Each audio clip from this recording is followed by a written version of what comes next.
Well, nobody likes to be reminded of their death, but as Johnny Carson once said, for 3 days after your death, hair and nails continue to grow, but the phone calls do taper off.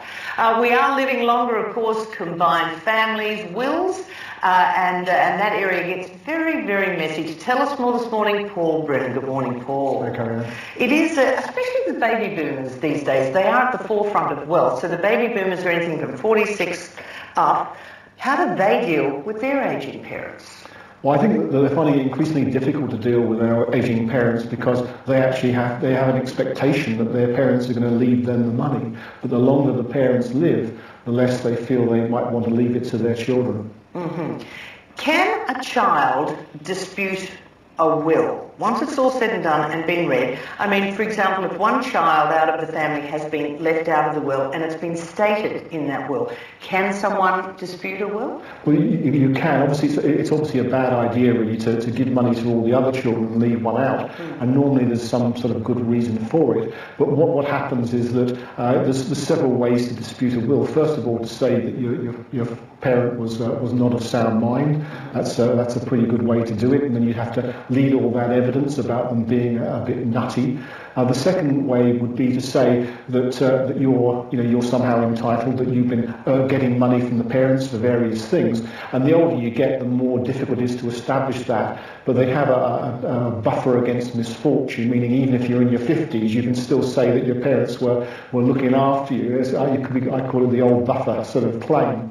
And then there's I think they're the basic ways that you can actually contest the will. So even though you've stated in your will this child shouldn't get anything, it can be disputed? It can be disputed, and the courts are looking at it and say sometimes people leave it to various charities or whatever, and they're not looking after their children or something important about their lives, and therefore the courts take it back and decide to give the money to whoever deserves it.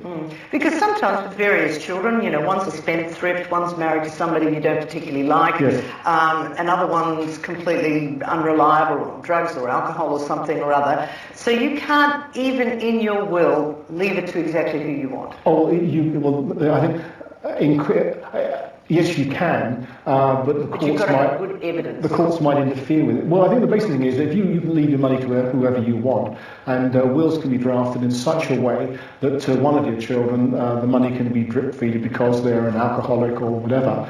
But basically the courts are a little bit reluctant to step in, but they will step in. But of course with blended families these days, the stepmother or even stepfather syndrome, what happens here? Because, one partner remarries and of course there's money there, then the children are going, but hang on, if he dies, stepmother gets everything virtually. Well, that's right, and even a worse twist to that would be the stepmother gets everything and then promptly dies, and it's to her children that all the money of the deceased is So left. how do you safeguard against that? It's very difficult to safeguard against that. I think you need to keep a good eye on your parents and just see what they're doing, and probably advise them to get a dog or something if their spouse dies, might be the best way. But if you do have a stepmother or stepfather moving in, then the scene is set for conflict.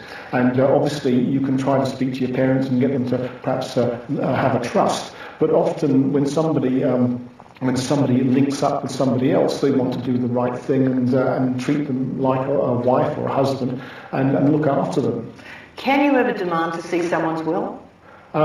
After they've died. But not before? No, you can't. I think the main worry is that if you're husband and wife, they both have a capacity to make wills in terms which are completely confidential. So the worry is that your husband and wife might decide that you're not a very reliable person. Perhaps the wife might think the husband might go off with someone else and decide to make their will, leaving it perhaps part to their husband and part to their children. And that's a recipe for disaster. We've seen some issues, whether it's Michael Hutchins, that was a web of legal nightmares. Now, I know there were trusts involved there, What is the point of a trust, and who benefits mostly? Well, a trust takes the money outside a will, so you can do quite a lot with trust. It's a fund on its own. So although somebody can die having millions and millions of dollars, if they put that money into trust, it can be channeled elsewhere, and where it's channeled is private and confidential.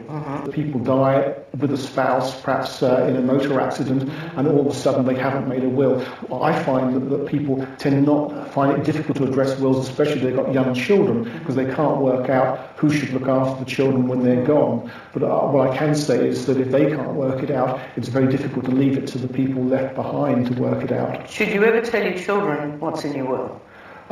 It depends what it is. If you're leaving it all to the children equally and everybody's getting a good share, then it's fine. But if you're trying to tell a child before you're gone that they're not going to get very much money, then that can lead to a lot of argument. What I advise my clients is perhaps put a letter in with the will, just to say in layman's terms why you're doing a particular thing, telling one of the children to look after the other. But I think it all depends what you've got to say to them. Indeed. Well, you've committed all this on email now, the legal way to die.